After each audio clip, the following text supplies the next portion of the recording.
Hello everybody and welcome back. My name is Winback, and on today's episode of Heroes of the Storm, we're playing Zeratul, the blinking Protoss Templar who is dark, but we're wearing the High Templar skin. This is our A through Z playthrough. So I'm going to show you the build, I'm going to show you how I play them, I'm going to show you stuff and things, the best I can anyway.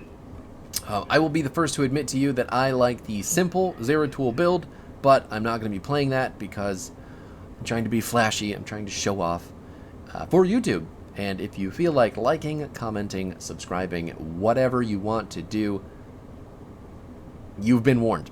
So, Zeratul is widely regarded as one of the strongest characters in the entire roster when played to his maximum efficiency. There are players in the CCL right now who can play this character so well, in fact, that it is just impossible to let them have it. Cure, for simplicity, is widely regarded as one of the best Zeratul players, really of all time, if we're being honest. And when he plays the character, you can see just how crazy stupid good he can be. I'm not going to come even remotely close to that, but we might make it look kind of cool with a couple of Zeratul's abilities, because everything about this character is flash and damage, and it is very, very much it's gonna just like that. You just hunt people down and kill them with infinite movement, and it's stupid. And I hate it, but it's also very fun to play, so I understand why everybody likes it. I'm just a hipster, and I can't play busted shit without feeling bad about it. So, our abilities... Oh no, we'll give you the build first. Sorry, I almost forgot. The build that I'm playing with is going to be Shadow Hunter at 1. At level 4, we're going to be picking up... it's not auto attacks this time, right? No, it's definitely not auto attacks. It's going to be Rending Cleave at 4. Actually, it may end up being Psionic Strength. I can't actually remember. Zeratul does have a couple of builds. So, again, usually the one that I like to take is just Cleave, Void Prison, Win. But this build is more blink focused, more mobility focused. And in doing that, you have to have damage on the correct targets. You have to be chasing the right people. So you have to be able to do the damage correctly. I was correct. We're taking Rending Cleave. So we've got Shadow Hunter at 1, Rending Cleave at 4, 7 is going to be Wormhole, 10 is going to be Might of the Nerazim, 13 will end up being Mending Strikes, 16 is going to be... fuck, I can't remember. I think it's Void Slash. I could be wrong. 20 is going to be Twilight Falls. So, again, this isn't my preferred build, but it's flashy, it's fun, it's good. It is very good for killing people. If you want to just kill a single target and, you know, B-step and spray all over their corpse, then this is probably the one to go with. But ultimately, the 16 talent tier is you're either going to do a lot of damage to one target, you're going to do a lot of damage in an AoE, or you're going to do a lot of damage with auto attacks. So we'll get there, and we'll make that decision together. But anyway, Zeratul's abilities, pretty simple. Your Q is just a cleave, well, it's called cleave. It's a big circle around Zeratul that does damage, and that is 100% it. It just damage. Really, really good at wave clear, really good at just AoE damage for getting in the middle of the enemy team. And that's it. That's really it. It is a bread and butter ability, though, for sure. Your W, it's called Singularity Spike. It is a little Protoss Ninja Star that Zeratul throws out. It's going to attach to someone, and then after a short period of time, it's going to explode and slow them by a large amount. Wow, we're just cleaning up.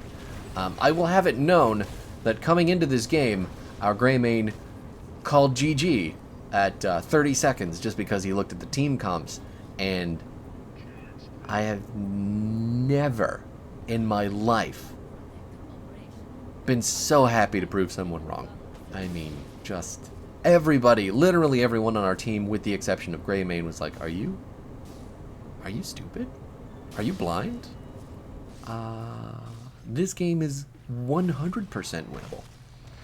And you'll see as the game goes on that, I mean, that's just very true. But we're soaking up, we're pushing because the first objective kind of sucks ass anyway. We're softening up for the third objective, which is ultimately going to be the first one that really is any good.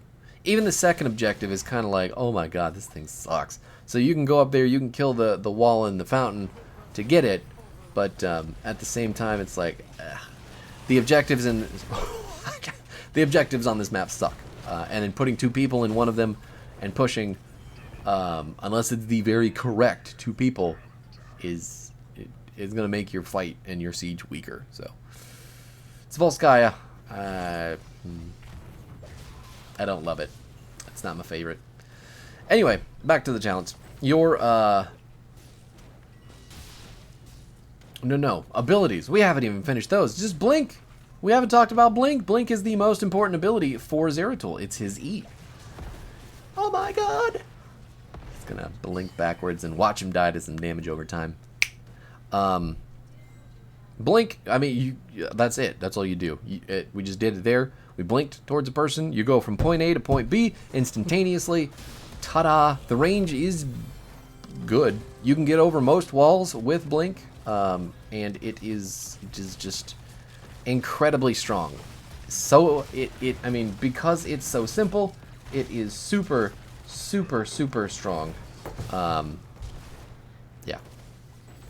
All of Zeratul's abilities are really simple. The only one I think that really takes any brain power is W, your Singularity Spike, and then maybe your ultimate, Might of the Nerazim.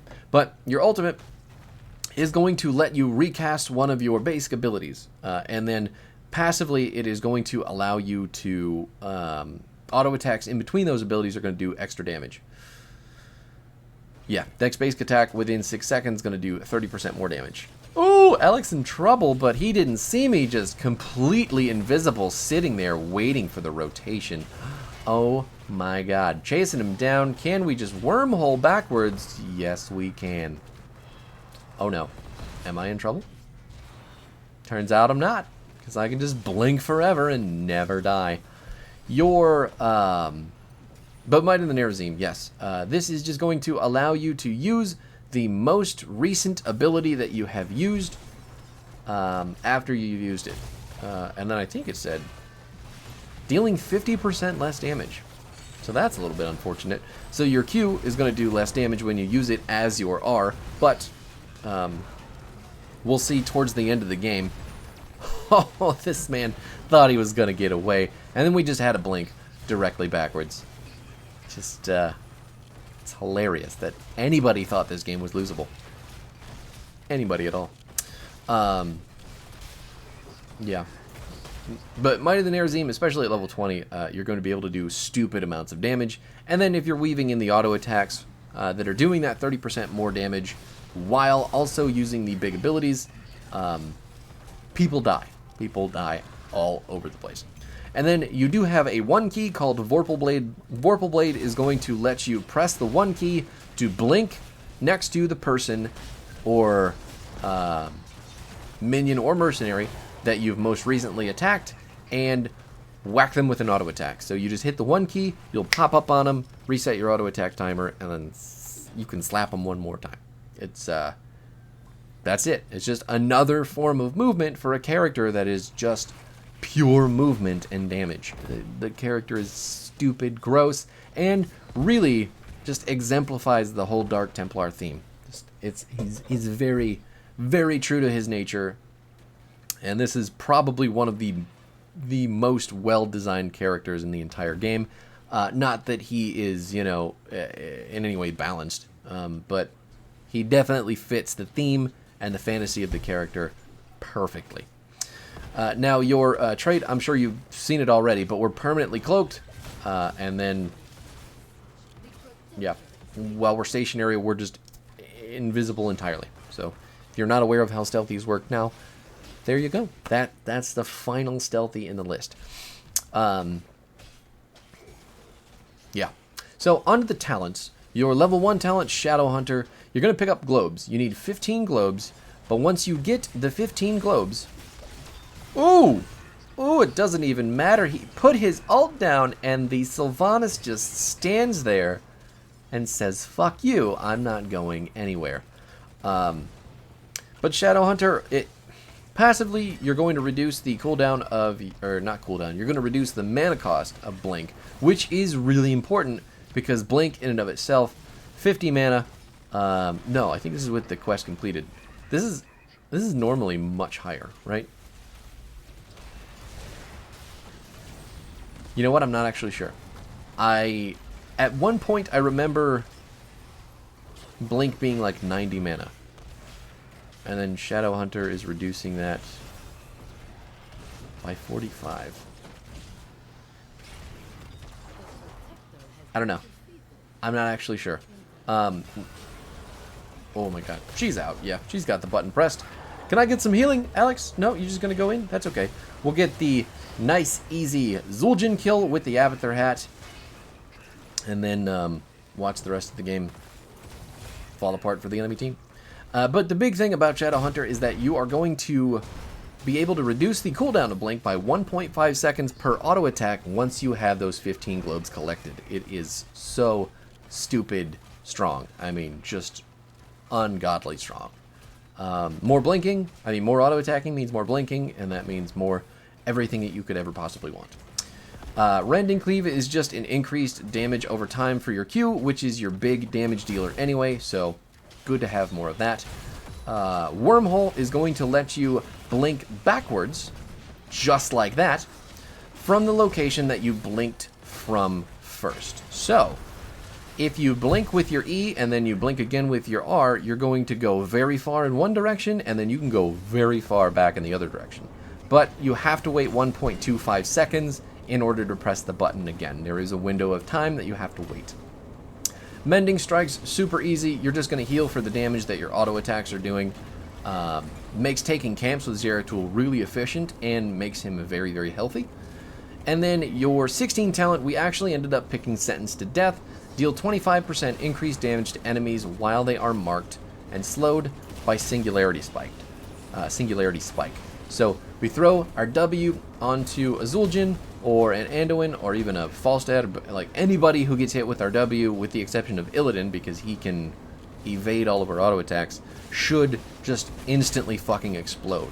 And then once we hit level 20, if we even do in this game, and we take Twilight Falls, Might of the Nerazim is now going to reset the cooldowns of all of our basic abilities. So what you'll do is you will blink in, hit your Q, you'll hit your R, because that'll also be your Q, which is going to reset the cooldowns of your blink and your Q, and then you're going to hit your Q again. So you'll Q 3 times, basically, on one target, and instantly delete them from the game, while also auto-attacking them for increased damage. It's not something you're going to get to see, because we just smashed the ever-loving shit out of this game, contrary to our Greymaine's beliefs, and... man, I felt good. You can have it. This Alex was on my side the entire time. I didn't even make it on the board. How the fuck does the enemy team even get up there with his... They got 1 kill. Excuse me? I killed 11 people and never died. And you're going to tell me that the Illidan who got 3 merc camps takes my spot. That is an injustice of galactic proportions. Anyway, the build, again, in case you need it, we've got Shadow Hunter at 1, Rending Cleave at 4, 7 is going to be Wormhole, Might of the Nerazim at 10, Mending Strikes at 13, Sentence to Death at 16, and then the upgrade for 20 that I just said and now cannot remember.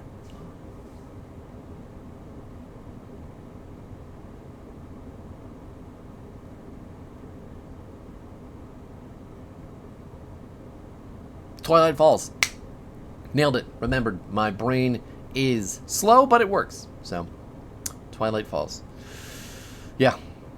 If you play Zeratul and you get good at him, you're going to look very, very good at it. You're going to look good at the game, period. I mean, the character is just stupid broken with the amount of mobility that he has and the amount of damage that he can do in the span of a very, very small window. So, there you have it. Zeratul out of the way. Zul'jin is up next to close out the A through Z playthrough, and we will put all 5 videos up this week. So, yeah, that'll be it. See you guys there.